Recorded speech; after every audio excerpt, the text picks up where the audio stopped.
Kumusta mga brad? Sa ngayon nga po, usong-uso na talaga yung mga electric scooter. Kahit saan ka magpunta, may electric scooter ka talagang makikita. At sa panahon nga din po ngayon, tinatangkilik na talaga ito ng mga tao. Karamihan kasi sa mga electric scooter na ito or electric vehicle na ito, hindi na daw kailangan ng license. Kaya kapag nasagi or nabangga ka, dapat mag-sorry ka sa kanila. Sila na kasi yung bagong hari ng kalsada. Kaya kapag nadali ka nila, sorry ka.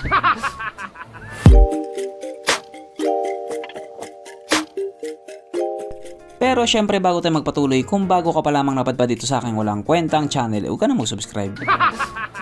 So yun na nga. Sa ngayon nga po, sobrang dami na talaga nila. Kaunting panahon na lang sasakupin na nila ang mundo. May e-bike doon, may e-bike dito, may e-bike sa lugar nila, may e-bike sa lugar ninyo. Sa madaling salita, ang mundo ay napapalibutan ng e-bike.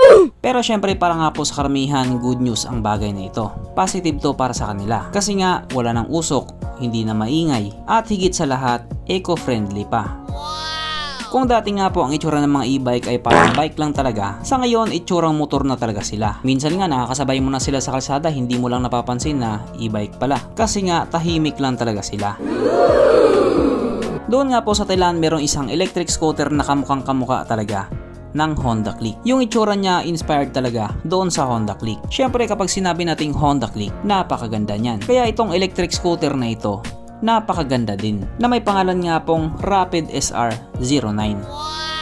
Kapag nakaharap nga po siya, mai-inlove ka talaga. Maganda pa yung kulay niya, puti tsaka pula. Tapos yung smile niya, ay hindi, mali.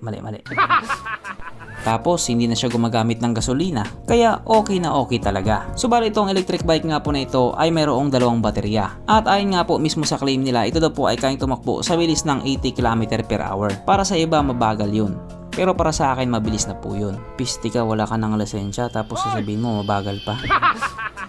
At yung single charge nga po sa battery nito ay kayang umabot sa layong 100 km. So malayo na rin talaga yung mararating niya. Kaya kung sakaling gagamitin mo ito pang service lang sa trabaho tapos malapit ka lang, panigurado mas makakatipid ka dito. Nakatulong ka na sa mundo, nakatipid ka pa sa pera mo.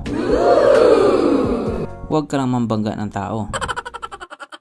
Yung braking system nga po sa electric scooter na ito, disc brake sa harap at disc brake din po sa likuran. Wala siyang ABS pero meron naman siyang CBS or yung combi brake system. Maliban nga po sa napakaganda niya, wala naman na talagang gaanong special sa kanya. Maliban na lang siguro dito sa presyo niya.